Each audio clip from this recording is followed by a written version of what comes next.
Como decía, el Big Data es una consecuencia de que la sociedad se ha instrumentado, se ha interconectado, se ha vuelto inteligente en el sentido de que cada vez se piden más modelos funcionando en tiempo real, rastreados y cosas de esas. Entonces, realmente lo que es el Big Data es la diferencia entre el mundo amarillo y el mundo azul en dos ejes, volumen y tiempo. Luego veremos las otras V famosas, ¿no? De momento la V de volumen y la V de velocidad. Entonces, la diferencia entre el volumen amarillo y el azul, ¿qué es? De tetas a petas. Yo, como decía, problemas. Por encima de una peta, la sanidad de Madrid entera, o sea que mide una peta, o medía hace un año. El problema de colocación de una aeroturbina en un parque eólico, 4 petas, y el problema de la stream 60 petabytes. Los grandes bancos, 350 terabytes. Y las telcos, un poquito más, 400. Nada más. No llegan ni a la media peta. Los retailers por debajo, los seguros por debajo, todo lo demás por debajo. Las utilities, cuando entren en este mercado, serán como las telcos. Pero tenemos el orden de la información y todavía no llegan porque no tienen la misma historia. Pero llegarán al volumen de las telcos o superarlos, ¿vale? Porque tú sabes que las lecturas son cuarto horaria y por los sensores de las máquinas tendrán más. La idea que sí que os quiero transmitir y por lo que es muy importante que estáis aquí por el Big Data es... Óscar Méndez dice en sus presentaciones una idea muy potente, muy provocativa, muy disruptiva, que es la siguiente. Esos clientes que ahora manejan cientos de terabytes, en el 2020 tendrán 10 petabytes. Irán ya los petas. De aquí al 2020 tendrán petas, ¿vale? Por el crecimiento geométrico de los datos. Cuando eso llegue, la tecnología actual de almacenamiento y de proceso actual no será suficiente. Habremos tenido que pasar a planteamientos de tipo Hadoop de escalabilidad lineal. Ese es su planteamiento. Por eso su forma de actuar es datos relacionales los voy a meter en bases de datos no SQL como Cassandra, Mongo o la nuestra que se llama Cloudan, o los datos brutos los meto en Hadoop y todo eso lo voy a interrogar con Spark, que luego lo vemos que va casi en tiempo real como el streaming computing, aunque es diferente y es más lento, pero ofrece ya unos tiempos de respuesta muy potentes, ¿vale? Entonces, esa es la nueva idea, es decir, el mundo estructurado relacional pasará a otra vida, ¿vale? Es un cambio, ¿vale? Tú usas el iceberg para una cosa, yo lo uso para otra, que es para se calcula que más o menos el 20% como mucho de la información es estructurada, ¿vale? Y el resto va a ser no estructurada. Nos pensamos que el Big Data se crea, no se crea, ya estaba. Es decir, fijaros, voy a poneros un ejemplo, el 90% de las empresas de este país que generan empleo, ¿vale? Además en un 90% de la figura de empleo son las pymes, ¿no? Las pymes generan un 90% del empleo nacional. Las pymes no tienen nada electrónico. No tienen nada electrónico, no tienen pasta para ponerse factura electrónica, para ponerse los vehículos estos que son caros. Con lo cual todo lo que tienen son papel. Entonces hay empresas como Rico que se reinventó y en vez de seguir por impresoras, que no le daba, se metió en escáneres, ¿no? Y entonces ahora digitaliza la información de las pymes y se lo mete todo en un tema digital. ¿Qué pasa? Que hay un montón de información ahí. Ya estaba, ese Big Data ya estaba. No se usa. ¿Cuánta información habrá que no se usa? Un montón, si nos lo ponemos a pensar. ¿Qué es lo que estamos haciendo nosotros? Les estamos intentando llevar a un modelo de suscripción en la nube, que se lleven todo eso a la nube y que una empresa de servicios que podría salir de esta clase con técnicas de test mining les ofreciera servicios en un modelo de suscripción que pagarían todo el ramo ese de esa pyme y que dirían, oye, yo pago esto, pero tú me das una serie de servicios. ¿Qué servicios? Bueno, pues me buscas en mis documentos, me clasificas mis quejas, me haces operaciones sobre eso, ¿no? que podrían ser múltiples. Quiero decir con esto que efectivamente se va a crear mucho dato nuevo, pero mucho otro dato ya estaba y es que no se podía utilizar, ¿vale? Entonces, hay 4 tipos de oportunidades. Para nosotros, los que estamos aquí, el Big Data, como digo, es una oportunidad. O sea, y para las empresas tecnológicas que nos dedicamos a esto, pues también, y un negocio y tal. Pero para nuestros clientes es un marrón inicialmente y luego también una oportunidad de tener una ventaja competitiva. Pero para el pobre director de sistemas, el Big Data es una gran complejidad y es un problema. Entonces, aparecen 4 posibilidades. Muchísima más transacción, o sea, con los nuevos canales estos electrónicos. El evento ese que os decía Santander Evalon es que contaba todos los medios de pago electrónicos nuevos. O sea, es que ya se trata de no pagar. Starbucks ya lo haces todo por la web y tienes un papelito y ya no usas ni la tarjeta de crédito. Había otro ejemplo, el de la hamburguesa con los Big Macs o no sé qué, que era no time, no line. O sea, que lo hacías todo por internet, llegabas ahí, soy el 65, ya estaban tus hamburguesas calentitas y te pirabas, no hacías cola. Los contactless, los teléfonos, los wallets, todos estos dispositivos electrónicos, muchas más transacciones, ¿de acuerdo? Pero es estructurado, se trata de tener ancho de banda, Canuto. Luego vienen las máquinas, mogollón de datos semiestructurados, son los de ceros y unos a una velocidad bestial, problema, ingestión. Tercero, los datos sociales, todo lo que tiene que ver con texto, no solo social, también comunicaciones, también logs, no solo red social, casi todo es no red social. O sea, lo que tiene valor para mí, en un banco, por ejemplo, hemos hecho la experiencia de clasificar las quejas, ¿vale? Clasificar las quejas es brutal. Es decir, hemos reducido la mitad del nivel de servicio 1 y podemos dedicar a esa gente a que clasifiquen las quejas difíciles. Y la máquina, que era un autómata que tenía un índice de fiabilidad del 95% en clasificación de texto por precisión y por cobertura, en la mitad de las quejas dio esa precisión, o sea que era confiable. La otra mitad no, pero bueno, con ese tipo de quejas era confiable y podíamos quitar gente de ahí. Y luego lo que decía, el contenido empresarial, que son todos los documentos que siempre han estado ahí y que nunca has podido hacer uso, ¿vale? Bueno, esta es la paradoja, que cada vez más tecnología, pero crece tanto la información, ¿no? Ahí tenéis algunos numeritos que, bueno, hay una brecha de computación, ¿no? Vale, las 4 Vs, a mí el volumen no me interesa lo más mínimo. O sea, hay gente que se pone a pensar cuánto de big tiene que ser mi big data para ser big. ¡Qué idiotez! Es decir, el problema verdaderamente interesante es la complejidad, ¿vale? La complejidad. Y para mí la complejidad es una mezcla de variedad y de tiempo real, fundamentalmente. Porque son las dos innovaciones, ¿de acuerdo? Pero hay una cuarta que se desprecia, que era lo que hacía el data cleansing, ¿vale? Viendo si el dato era bueno o no, que es la veracidad. Y para nosotros es muy importante. En el mundo de la ciencia sabéis que las mediciones siempre tenían problemas. Bueno, pues ahora la gente miente en redes sociales. No es cierto lo que dices. Entonces, bueno, pues hay preguntas tipo, hay formas de cotejar. En máquinas hay que ver si dato es correcto o simplemente hay un error de medida. En personas hay que ver si mienten o no mienten o no dicen la verdad. Y más todavía en los problemas de seguridad, que luego veremos, ¿vale? Bueno, las oportunidades, es decir, miraros estas transparencias, entiendo que ya se las has colgado, son enormes cantidades, ¿vale?, de lo que se está tratando. Tenemos clientes que están ya trabajando con esto, ¿vale? Esto no es tonto. Esto es muy real. Esto es el caso español. Este es un caso español de una utility que se detiene en el 2018 porque esta utility, que cuando hice esto, ¿no?, era 2014, pues tenía 10,5 millones de abonados. Entonces, como en el 2018 todos los contadores inteligentes tienen que estar desplegados, la cifra se repite, ¿no?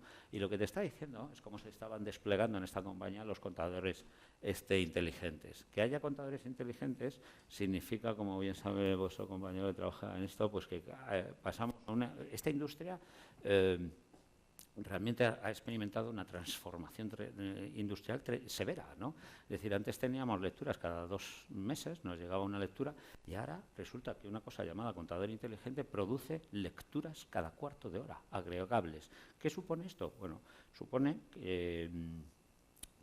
que la utility, la compañía de distribución de la cadena de valor, perdón, la que tiene el contador, para entendernos, pues es capaz de construir una curva de carga, que es el patrón de consumo de ese contador o CUP, que se llama así cuando sirve a varias viviendas. Entonces, si tú tienes una curva de carga, tú puedes hacer 2 cosas. Una, puedes detectar fraude en tiempo real, si te están pinchando el cobre, ¿no?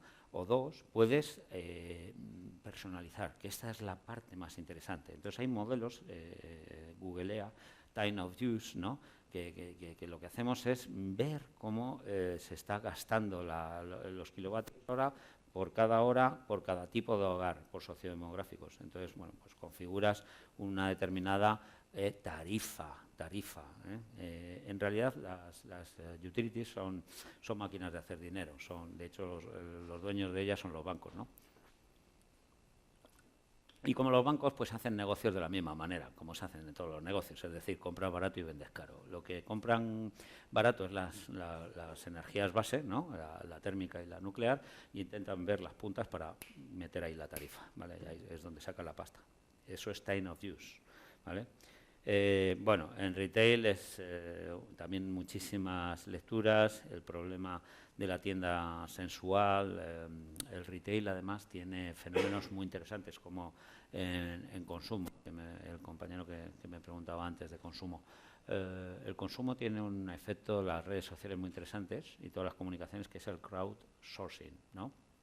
Es decir, entender lo que quiere la gente. ¿Qué es lo que quiere la gente? La gente quiere el producto sin azúcar, con azúcar, estimulante, no sé qué, no sé cuántos. Esto, aunque no lo creáis, ya lo hace Nestlé, ¿vale? Danone, ya están escuchando lo que quieren sus consumidores y varían sus productos. Bueno, la tecnología. Este chart lo que viene a decir es básicamente que esto no es realmente revolucionario. El Big Data es evolucionario. No es una ruptura total, sino que sobre la inteligencia de negocio anterior construimos un poco más, ¿de acuerdo? Es decir, añadimos la parte de la derecha, ¿vale? El nuevo enfoque, que es básicamente lo que os comentaba, los nuevos datos y el tiempo, ¿vale? Sobre lo anterior. Bueno, esto es una arquitectura, ¿vale? De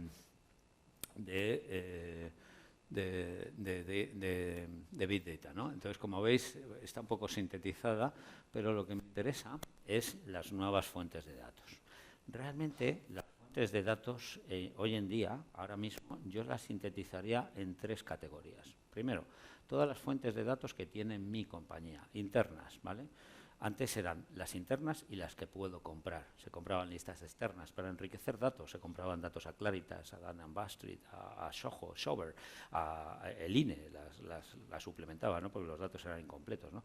Bueno, ahora ya eso está superado. Ahora son los datos que yo tengo, 2, los datos abiertos de libre disposición, el Open Data del gobierno, ¿vale? Que son espectaculares. Ayer en la conferencia estuve con el del CIS y con el del ICEX. Es bestial todo lo que hay. Deberíais de meteros ahí, de verdad, en los datos del Open Data, ¿vale? Se llama gobierno.datos.es. Es espectacular lo que hay ahí. Es espectacular lo que hay ahí. Hay gente joven que se coge los datos de la policía, se coge los datos de cuando ha habido agresiones en una determinada zona, se los mapea en Google Maps, establecen modelos predictivos de cuál es la probabilidad de que me pase algo aquí y ahora, ¿vale? Es interesante. Hacen cosas de ese tipo, ¿vale? Cogiendo datos de libre disposición, pero las empresas también. Mis datos, los datos de libre disposición, y luego ahora aparece un tercer bloque de datos, que son los datos privados que yo puedo comprar. ¿Qué datos privados son los que yo puedo comprar? Pues el fruto de Big Data de otra compañía. ¿Quiénes son esos? Pues son los grandes bancos y las grandes telcos, ¿vale? Que están vendiendo sus datos de transacciones y vendiendo sus datos de llamadas. Luego vamos a escarbar más sobre la monetización de datos, pero daros cuenta de una cosa. Tenemos que ir cambiando el modelo mental y decir, cada vez que yo paso mi tarjeta de crédito porque hago una transacción, ¿qué estoy dando en ese momento? Porque he aceptado cuando me ofrecieron la tarjeta los términos y condiciones, y ya no me debo de cuestionar si pueden usar mi dato, di mi consentimiento. Y la Ley Orgánica de Protección de Datos dice que si tú de forma expresa autorizas a la empresa esa a usar ese dato en beneficio propio, sobre todo de la empresa, tú concedes que pueda utilizar tu dato. Por tanto, en el momento que pasas la tarjeta, en ese instante le estás diciendo al banco dónde estás, ¿vale? En esa sucursal, quién eres, qué hora estás haciendo la transacción y qué estás comprando. Esas preguntas, qué, quién, dónde, cuándo, están siendo respondidas en ese momento.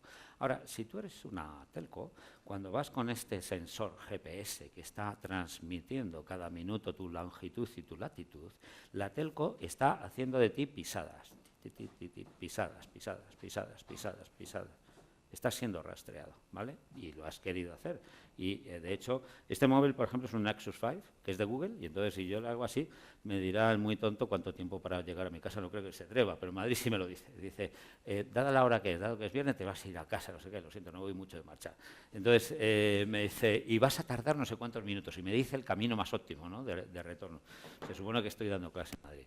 Bueno, entonces, quiero decir que la telco, ¿qué sabe? La telco sabe quién, dónde y cuándo, pero cuándo dinámico, cuándo en un vídeo. Entonces, fijaros, hay un librito que os recomiendo, muy tonto, y os lo leéis en un fin de semana. Se llama Big Data para ejecutivos. Y lo encontráis en Amazon por 12 euros o algo así.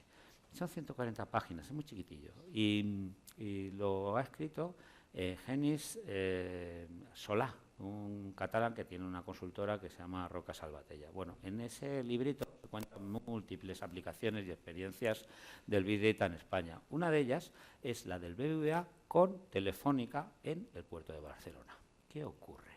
Ocurre que llegan los barcos cruceros y atracan en el puerto de Barcelona. Entonces, automáticamente, con esa combinación de datos monetizados, ¿qué sabe Roca Salvatella? Sabe cuántos rusos llegan, cuántos alemanes llegan, y entonces empieza a mapearlos porque salen del barco ¡guas! Y cogen las ramblas para arriba, y entonces empiezan a salir por las calles y los empieza a ver en tiempo real, y encima los colorea porque los colorea por la transacción que acaban de hacer. Si van a un bar, amarillo; si compran no sé qué, rojo; si compran no sé cuántos, azul. ¿Qué hace Roca Salvatella con ese paquete de datos ya procesado? ¿Y a quién se lo vende? ¿A quién? ¿Pero a quién se lo va a vender primero? ¿Ah? ¿Decís al? Claro, comercios, turismo, ¿no? Claro, claro, evidentemente. Y además por gustos, que es lo que más se vende. O sea, tú imagínate esa información, ¿de acuerdo? Para diseño de ofertas de cualquier tipo, ¿no? Entonces, tres grandes fuentes: lo que yo tengo, lo que compro y lo que me da el Estado gratis. Con eso empezamos el bloque de datos y luego viene el bloque de explotación, llamémoslo así, ¿no? Este es el bloque de datos. El Big Data solo son datos, datos. No hay procesamiento alguno. El procesamiento vendrá, bueno, hay un preprocesamiento si queréis, pero el procesamiento analítico es después, ¿vale? Es decir, cuando la gente dice Big Data y hablan como que tuviera un análisis, no se dan cuenta que el Big Data solo son datos, que el procesamiento es el análisis de esos datos. Es como la gasolina y el coche. El Big Data es la gasolina, ¿vale? Entonces, no puedo hacer nada con solo gasolina si no tengo coche y viceversa. Se necesitan los dos componentes. El Big Data dentro de él como que tiene estas cuatro zonas. Primero, si quieres, una ingesta donde puedes empezar a hacer un preproceso de muchas maneras. Luego veremos el streaming por dentro, su plano deductivo y su plano inductivo.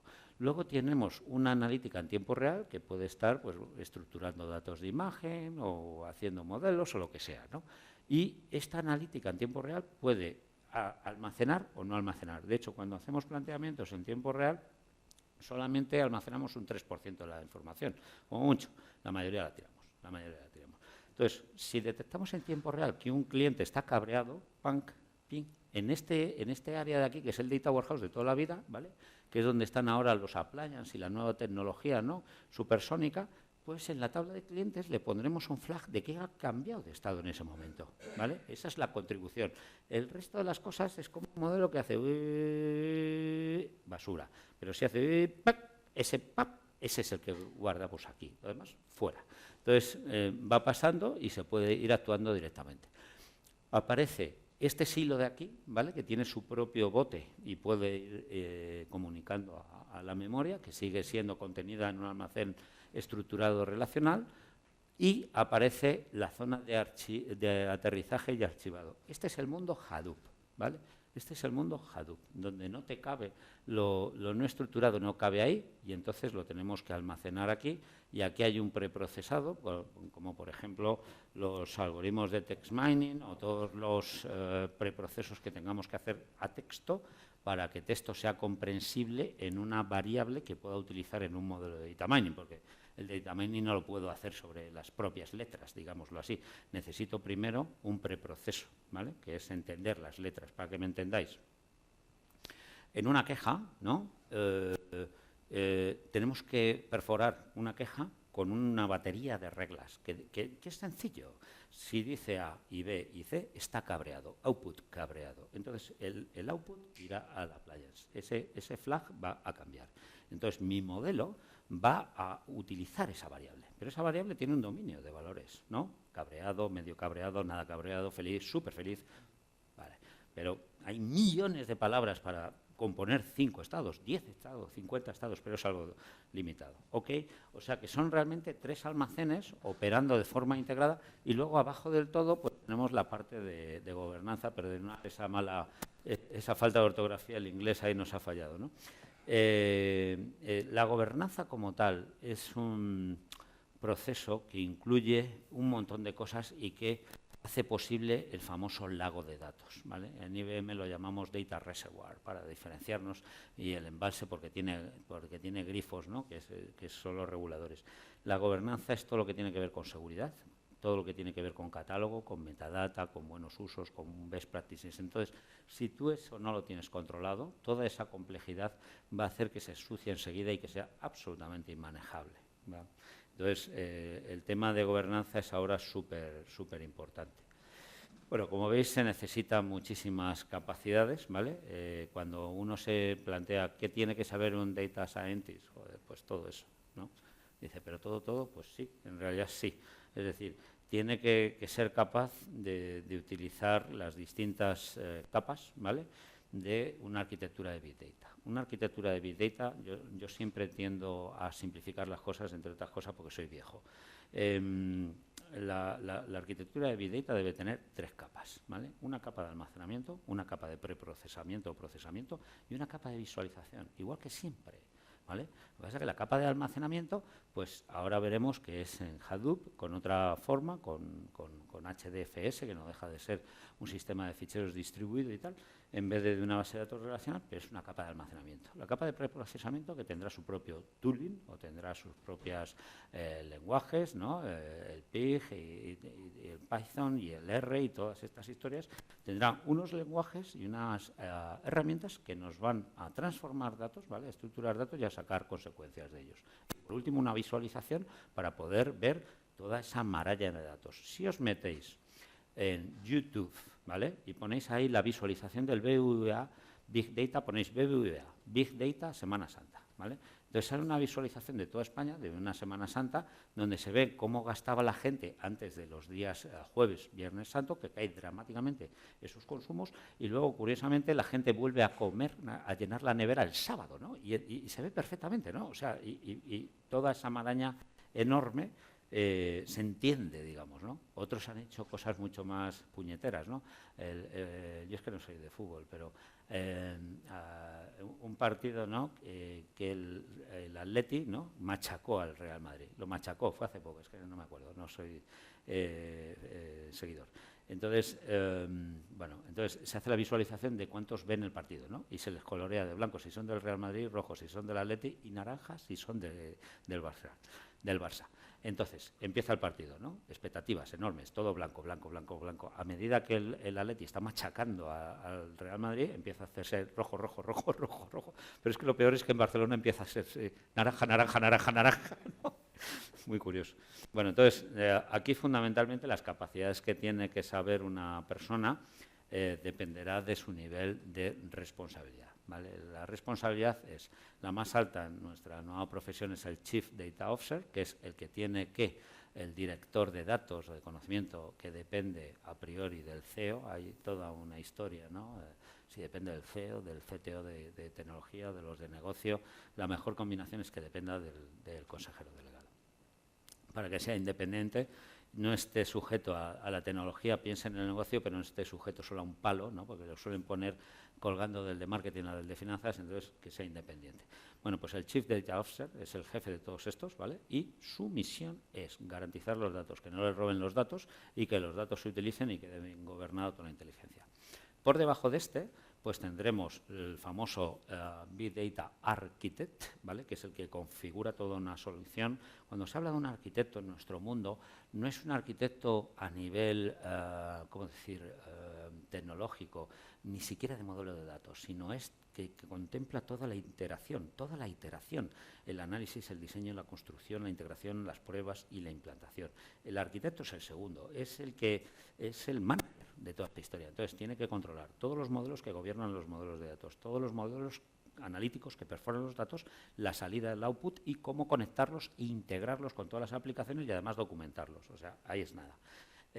Luego tienes al Big Data Engineer, que típicamente son gente joven de infraestructura, máquinas, sistemas operativos, bases de datos, infraestructura.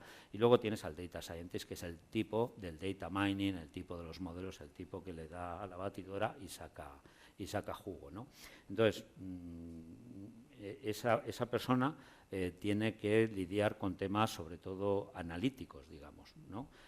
Aquí lo que estamos viendo, hay partes de comprensión que sería analítica, esta sería una parte claramente de IT, de almacenamiento, de procesamiento, esta sería claramente una parte analítica, esta también, esta sería dato en movimiento, esta sería dato parado, ¿de acuerdo?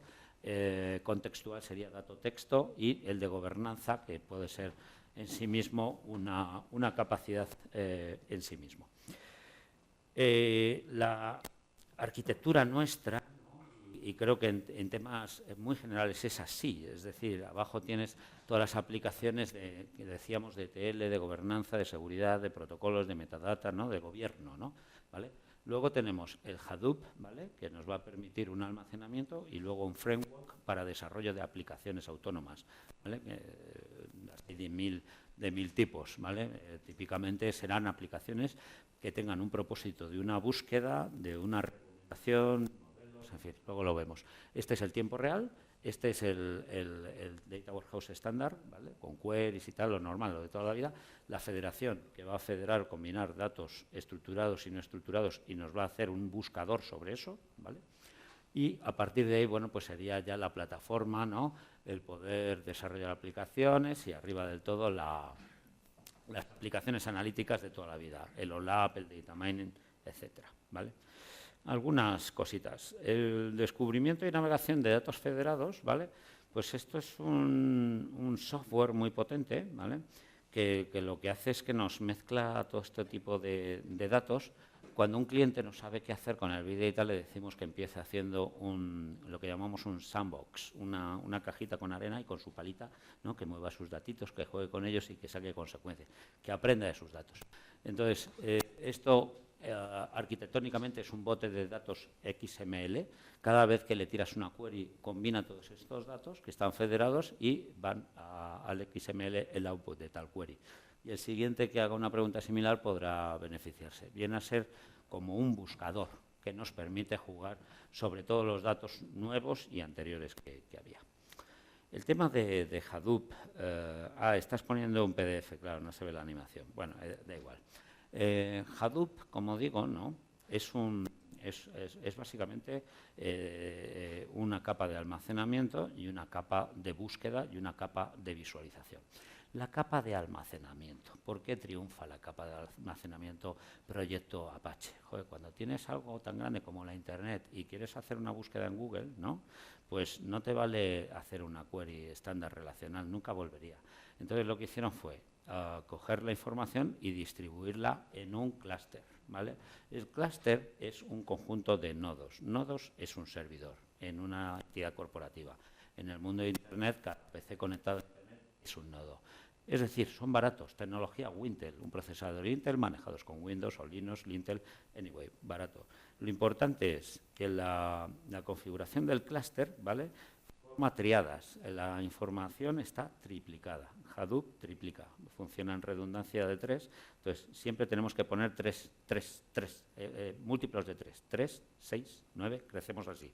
¿Por qué? La información está redundada por si hay pérdida, reconstruirla. Entonces, cuando cogemos la información, la vamos, ¿no?, vinculando. Fijaros que siempre hay estos tres colores, rojo, violeta y azul, ¿no?, se van redundando de esta manera.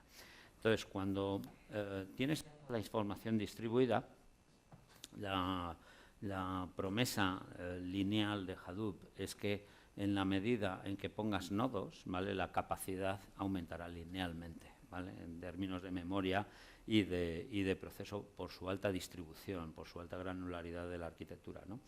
Entonces, una vez que se ha distribuido la información, el siguiente proceso es hacerle una pregunta, ¿de acuerdo? Y la pregunta era lo que llamábamos el algoritmo de búsqueda MapReduce. MapReduce funcionaba mapeando primero toda la información y distribuyéndola.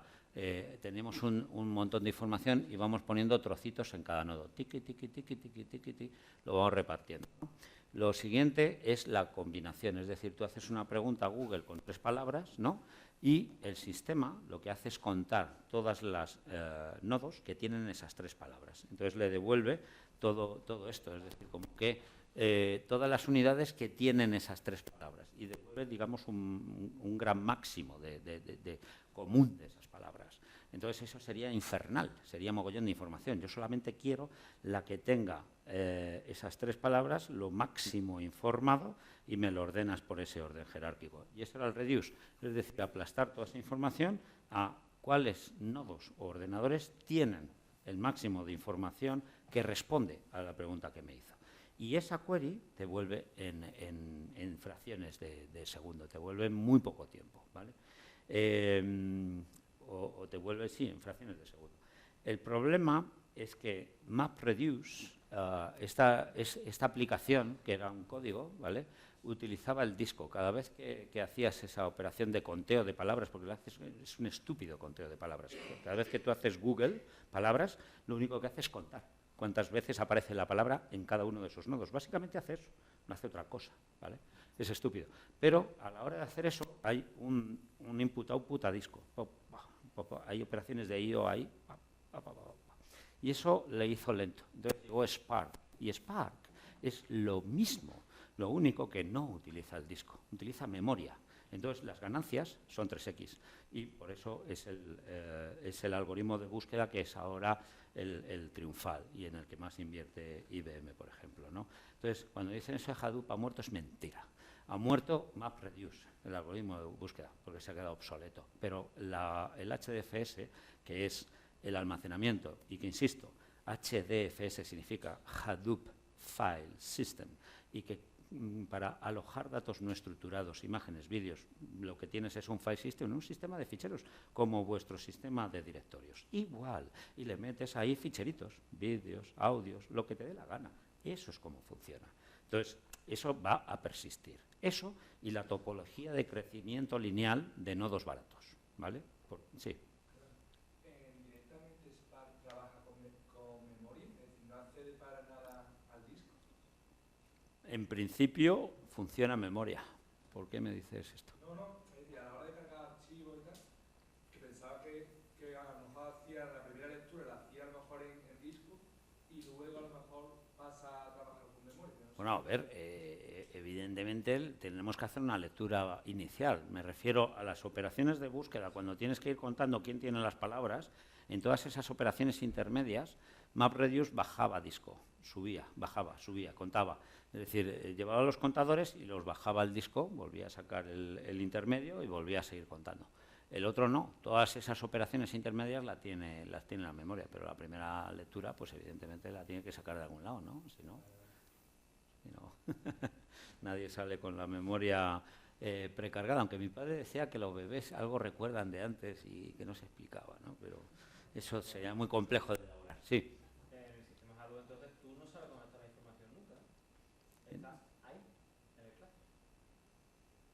¿En qué nodo se encuentra la información? No, claro. No saben ni ellos mismos. No, claro. Ni los nodos mismos saben hasta que tú le preguntas si lo tienen o no lo tienen. Hay un mapeo, entonces coge la primera unidad. No lo sabe. No lo sabe. No, me refiero que no hay ningún tipo a lo mejor de índice que le pueda decir, no, pues esta información que tú estás buscando a lo mejor está en este nodo. No creo porque en estos 3 nodos sería, en todo caso, ¿no? Claro, en estos 3 nodos, para empezar. Pero no existe ese mapa, como tal. Él tiene que hacer tiene que buscar y le saldría 00001110000. Vale. este se supone que cuando marchan las pelotitas, hay pelotitas que van corriendo y tal por todo esto. Bueno, este streaming computing lo que quiere representar es el mundo en tiempo real, viendo transacciones desde la izquierda a la derecha, ¿no? Entonces, como veis, hay una serie de verbos arriba que son de tipo deductivo, ¿no? Y esos verbos lo que nos hablan es de filtrar, muestrear, analizar. O sea, son operaciones que haces, ¿no?, con reglas, ¿vale? Y hay una que es diferente, que es anotar, que es ante un texto, ¿vale?, pues obtener una anotación que es como una expresión, ¿vale? Es decir, este texto lo que quiere decir es tal, y es una anotación. Pero todos esos verbos son deductivos, es decir, como si te tiraran bolas, ¿no?, y tú fueras cogiendo la pelota y la fueras metiendo en distintas cajas de distintos colores, ¿no? Mientras que la parte de abajo es un modelo predictivo, ¿vale?, que está siendo reentrenado, como digo yo, en tiempo real, y los coeficientes se van alterando. La palabra puntuar no es muy adecuada, es score, pero significaría reentrenar los coeficientes de un modelo, ¿no? Entonces, esto lo que nos está haciendo es que hay un cambio paradigmático, ¿no?, en la forma del análisis. En el mundo anterior, ¿no?, en Business Intelligence, pregunta, datos, resultados. Si vamos al cliente y dice, a ver, ¿qué requerimientos tienes? Dice, hombre, yo quisiera saber este tipo de cosas, ¿no? Y entonces él te dice, en el fondo, sus preguntas, sus indicadores que quiere saber. Tú construyes los datos y luego pues recargas el sistema, preguntas, respuestas. Ya está. Ahora no es así. Ahora son un aluvión de datos que en sí mismo van configurando sus propias correlaciones y que están sacando insights, sus resultados. Es decir, no hay tiempo en el tiempo real para ponernos a depurar, pensar, no sé qué, no sé cuántos. Es decir, los datos se tratan masivamente y tenemos que ver si hay correlaciones entre ellos, si podemos obtener algún tipo de correlación de interés. Esto está bien, pero porque es democrático, porque todo el mundo puede entender esto. De hecho, hay herramientas que os recomiendo que os metáis, son gratuitas, Watson Analytics, ¿vale? Podéis entrar ahí, os dais de alta, cogéis un fichero y por correlación veis cómo juega la herramienta. También hay un debate, ¿no? Se ha ido el estadístico de la clase, pero hay un debate entre correlación y causalidad. Es decir, lo que ocurre cuando se opera por correlación es que puede sacar correlaciones espurias, estúpidas, que se producen por casualidad. Por ejemplo, se habla, ¿no?, dice, el número de nacimientos del estado de Minnesota está altamente correlado con el número de ventas de vehículos del estado de California, cualquier imbecilidad que se os pueda ocurrir. Es decir, hay una correlación matemática que lo defiende, sin embargo es estúpido. Y le dices al tío que te da eso. O sea, que si ahora tenemos más gente, ¿no?, en Minnesota, ¿venderemos más? ¿O qué me estás diciendo? Entonces, de alguna manera ese tipo de afirmaciones deberían de validarse con un modelo causal, un modelo predictivo que verdaderamente fehaciente, ¿no?, con evidencias, lo afirmara o lo refutara. Pero bueno, lo cierto es que si tenemos una sonda en los datos en tiempo real, podemos ver correlaciones que en sí mismas no vemos, y muchas de ellas pues pueden ser de alto valor, ¿vale? Bueno, el data warehousing de alto rendimiento son máquinas, esto es tecnología, ¿vale? Son los appliances, tienen dentro configuraciones MPP con discos que funcionan en paralelo, con una base de datos relacional muy potente, que es capaz de verdaderamente procesar en paralelo, y su propia unidad de memoria. Son tan rápidas porque utilizan un truco que es este procesador de aquí, el FPGA, que lo que hace es que antes de interpretar, ¿no?, en una query, pues se ha quitado un montón de información porque no tiene valor. Básicamente se hacen almacenamientos columnares en vez de tratamiento de los campos, ¿no? O sea, en vez de tener el sexo informado como tal, tendrías columnas de hombre o mujer con ceros y unos, va a toda velocidad, despeja lo que no interesa, lo va haciendo además por tranchas, ¿no? Y entonces, digamos que las operaciones son muchísimo más rápidas porque cruza muchos menos elementos. Es su truco, ¿no? Otra de las operaciones nuevas que se están haciendo es text mining. Text mining es una de las posibilidades que tenemos en el mundo de Hadoop, ¿vale? Y no es otra cosa que crear ontologías, facetas, este tipo de historias que no le tengamos miedo. Es simplemente la combinación de dos elementos que construyen digamos, la siguiente generación de un sistema experto. Por un lado, palabras en diccionarios, ¿vale? Y por otro lado, esas ontologías que no dejan de ser reglas, ¿vale?, que conjugan esas palabras. Es un trabajo deductivo de muchas horas, de muchas reglas, de mucho entender. Es decir, clasificar documentos utilizando esto es la leche. Cuando hicimos la experiencia del clasificador de quejas, ¿cómo se hace eso, ¿no? Con un banco que tenía 250 tipos de quejas y te plantan 80.000 documentos. ¿Cómo se clasifica quejas? Primero tienes que entender los documentos, tienes que entender lo que dicen los tipos de quejas, tienes que ver cómo el humano clasifica. El humano, nos centramos que en la clasificación del servicio del nivel 1 al nivel 2, el nivel, a ver, ¿cómo funciona esto? Se coge una queja y el que lo coge, el registrador, le pone ahí familia y su familia, ¿no? Y se lo pasa al nivel 1. El nivel 1, que tiene muchas colas, ¿no? Pam, pam, pam, pam. Estamos hablando de 300 tíos haciendo esto. Entonces, el nivel 1 coge, un error, normalmente va bien, ¿no? Y entonces lo lee y dice, bueno, vale, y entonces esto tiene un motivo, ¿no? Y con arreglo a esos 3 parámetros, lo sube a la ventanilla de arriba, que es ya el resolutor, el que la resuelve, la queja esa. Vale, el humano se equivocaba un 20% del 1 al 2. Se equivocaba un 20%. Pues nosotros en 3 meses empezamos a entender de qué van las quejas estas, qué palabras suelen ir juntas. Y entonces enseñamos al sistema, a base de muchas reglas, a hacer el verbo más súper complicado posible en test mining, que es desambiguar. Cuando tú hablas con un bicho de estos, lo difícil, ¿vale? Es la última frontera de complejidad, yo creo que es el lenguaje, ¿no? Y es porque es ambiguo. Las múltiples acepciones, contenidos de segundas intenciones, español de España, mexicano, peruano, desambiguar. ¿Y cómo se desambigua una frase que es aquí, no es acá? Pues poniendo más palabras, más texto. Entonces se va reduciendo, digamos, el error de clasificación. Pero al final es muy complicado, es muy complicado. Pero claro, ahí va a tirar de pizarra. Cuando hay... para que os hagáis una idea de lo complicado que es el test mining, ¿no? Voy a intentar visualizarlo.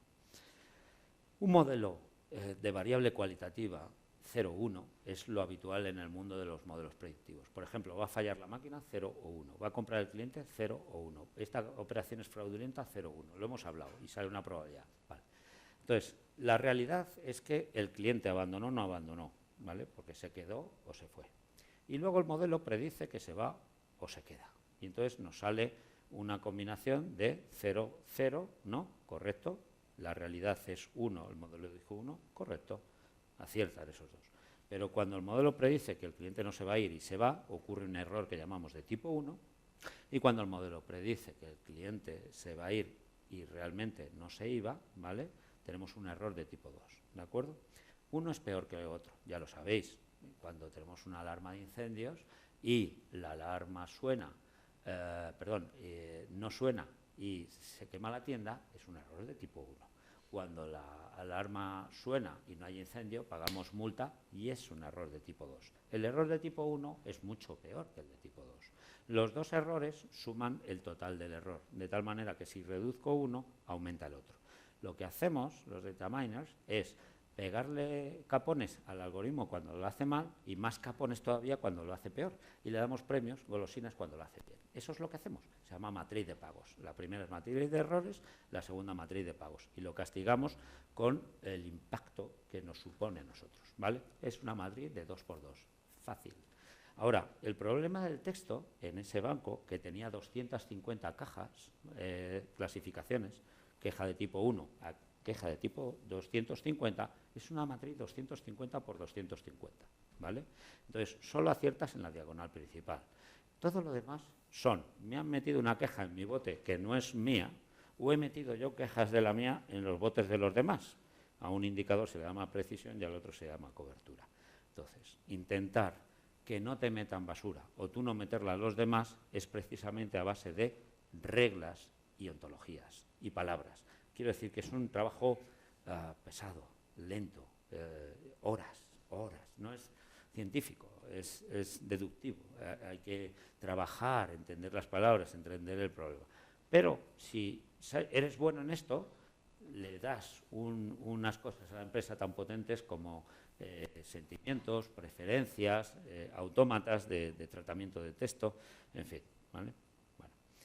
Voy a ir un poco más adelante. Los casos de uso que estamos utilizando pues son múltiples y variados, ¿vale?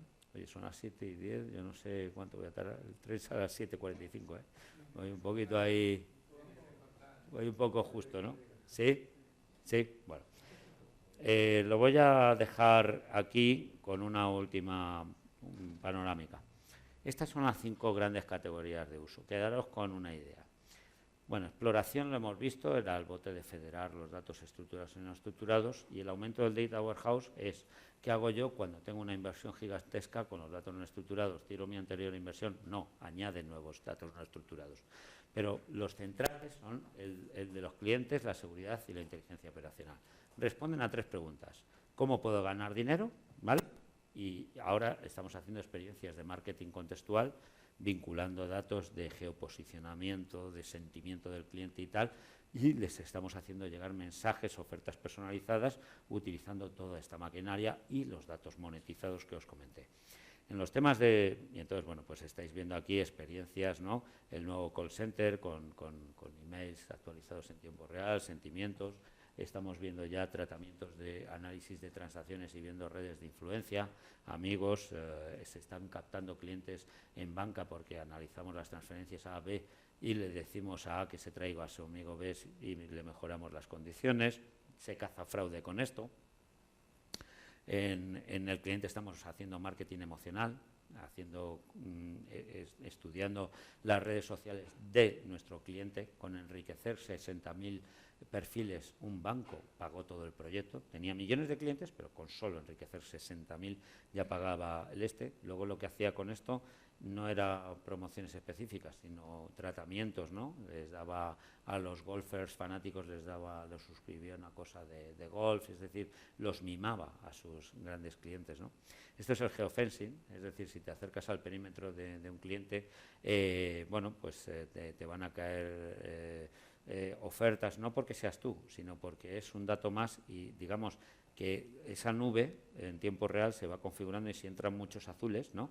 Pues a los azules les vamos a mandar un mensaje específico del producto cuando entren en la valla, que es un perímetro marcado por las células que definen ese centro comercial. Esto es una demo que puso Vodafone en el Mobile World Congress. Esto es absolutamente real. El tránsito, que son los autobuses, ya lo hacemos en Dublín. Estamos empezando a analizar en Madrid, en la Smart City, temas sobre todo de polución, de constantes de consumo. O sea, el Smart City también utiliza los datos de telefonía para evitar despilfarros, para mejorar accesos, bueno, un montón de cosas. El tema de seguridad, el SIEM ya existía, ¿vale? Un modelo de ingesta de tiempo real. Esto es viejo, el SIEM, ¿vale? Y lo que intentamos es patrones de uso, ¿no? Para ver si hay algún mal uso, ¿vale? Las brechas de seguridad se detienen así. Ahora, aplicación al mundo de riesgos financieros de cualquier tipo, ¿vale? O asignación de riesgos a un cliente nuevo que no le conocemos. ¿Qué hacemos? Le vinculamos a una cesta de clientes y le asociamos el riesgo de esa cesta. En este mismo sitio tenemos riesgos laborales. Hemos planteado una experiencia, una petrolera flipante. Y vamos a hacer algo en esta línea, ¿no? Poner o smartwatches que tengan biométricos, que tengan geoposicionamiento sobre todo, o sensores en casco y tal, para que nos digan si el tío puede estar en ese sitio, plataformas petrolíferas que son horribles, o refinerías, sobre todo las refinerías que usan productos químicos para romper las cadenas, es terriblemente peligroso y además hay vidas y hay de todo ahí. Entonces, sensorizar planta, entender problema, capturar, es problema de ingeniería y disponerlo en un mapa en tiempo real, ¿vale? Fraude técnico, en fin, y máquinas, que es el último, ¿vale? Que es tu mundo, pues es una ingesta masiva de datos de sensores, que además son muy rápidos, ¿vale? Los hay que producen datos incluso por debajo de segundo y tenemos que pasar de ellos, tenemos que discriminar. Sí, señales, entonces solo coges los pulsos diferentes, ¿no? Y tenemos aceleradores de datos máquina ya, es decir, tenemos soluciones de software que se enfrentan con los chorros de 0 y 1 para luego hacer modelización estadística, los mapeamos, los tratamos. Entonces, bueno, pues con esto hacemos los modelos de mantenimiento predictivo, tenemos soluciones para este tipo de historias. Mucho problema de ingesta por aquí y lo interesante es siempre detectar un patrón y una anomalía, una desviación con respecto al patrón, ¿de acuerdo? Esto es muy potente, es una solución de Network Analytics en Telco, que lo que hace es que rastreamos todas las señales, 2G, 3G, 4G, todas las telefonías, y con sondas, ¿vale? Vamos mandando el dato a un colector, lo veis a la derecha, ¿vale? Y ahí tenemos la mediación y la correlación, ¿vale? Lo que hace es, básicamente, el dato de la sonda lo llevamos a un appliance que lo estructura como un CDR, y luego cuando coge ya el chorizo, ¿no? Lo analiza y lo correla con el cliente. Es decir, si yo tengo un problema con mi 4G, que estoy pagando una pasta, ¿no?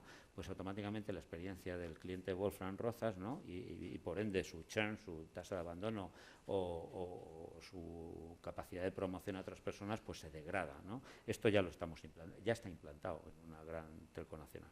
Por último, el cómo aumentar un data warehouse, ¿vale? Pues es añadiéndole un trozo de una plataforma Hadoop. Entonces ya tenemos los modelos de datos adaptados para que unos son modelos de datos sobre appliances relacionales y otros sobre un esquema que sea Hadoop, que puede ser con una base de datos también no SQL. No SQL significa not only SQL, ¿vale? Y son bases de datos típicamente tabulares, columnares o de otros tipos, que son de una ejecución muy rápida y sobre todo pues plantean esquemas variables de registro. Los registros pueden ser de longitud variable. Entonces, bueno, quiero decir que lo que hacemos es ampliar el data warehouse, la gran inversión con esto, y ¿vale? Ahora ya tenemos mecanismos que entre el appliance, el mundo relacional estructurado y el mundo no estructurado, primero hacemos un offload de este tipo, es decir, una descarga a mundo no estructurado para dato frío, dato caliente, dato de alta frecuencia, dato frío, dato de hace 5 años que tenemos que mantener por un propósito regulatorio que se usa poco, muy caro la base de datos relacional, más el appliance, te lo pasas a Hadoop, barato, y se consulta de vez en cuando, suficiente el performance que le da un Spark. Entonces, con ese proceso de offloading descargamos el appliance y segundo, tenemos lo que llamamos la fluid query. Una query fluida significa que puedo hacer una query entre el mundo frío y el mundo caliente. En una sola query, imaginaros una tabla que llega hasta hace 2 años de histórico y a partir de esos 2 años de histórico, el anterior histórico hasta 10, lo alojamos en Hadoop. La misma tabla, la misma estructura, una alojada en Hadoop, otra alojada en una appliance. Fluid Query me permite tirar una query que trasciende los 2 años y se mete en la historia anterior, en una misma query, ¿vale? Bueno, yo lo dejo aquí, ¿vale? Aquí tenéis ejemplos de experiencias, ¿vale? Muy interesantes. Podéis ir viendo todas las aplicaciones hasta la más increíble. Y por último, pues os había pedido, bueno, la última es una ciudad que es un sistema de sistemas y Dublín hoy es una realidad que se monitoriza pues prácticamente todo, ¿no? Bueno, el ejercicio individual que os planteaba es que intentéis dibujar un ejercicio. Para eso ponía 6 post-it, ¿no? Es decir, elige un sector industrial que te guste, ¿no? Segundo, define un problema o una oportunidad de negocio con arreglo a lo que he ido contando. Y tercero, intenta definir una idea flipante, innovadora, ¿no? Que te permite hacer la tecnología actual, ¿de acuerdo? Tanto sea en el mundo de las personas, clientes, como en el mundo de las máquinas, como en el mundo del riesgo. Luego, intentad con esa idea enumerar los beneficios cualitativos y cuantitativos que tendría, ¿no? Y listar los datos estructurados y no estructurados que utilizaríais. Finalmente, intentemos pintar una arquitectura de botes donde alojaríamos esos datos, los modelos que utilizaríamos como un diseño de solución. O sea, el ejercicio lo que pide es, si esto te ha molado, piensa en tu propio caso de uso. En tu propio caso de uso lo aplicarías a un sector industrial. Ese caso de uso tiene una idea innovadora que utiliza alguna de las tecnologías que hemos visto. Esa tecnología innovadora tendría una solución que produciría unos beneficios en ese sector industrial. Lista esos beneficios. Lista los datos que utilizarías para hacer tu solución y pinta como un mono de solución, ¿no? Con un botecito y unos procesos analíticos, un input, un proceso y un output de cómo funcionaría. Luego yo te daré mi opinión valorándola con arreglo a 3 scores de innovación, factibilidad técnica, es decir, no realizable técnicamente, una locura o no, y por último, atractivo económicamente, ¿no? Lo voy a dejar aquí porque ya no tengo más tiempo, pero es un placer siempre estar aquí, ¿eh? Muchas gracias por vuestra atención.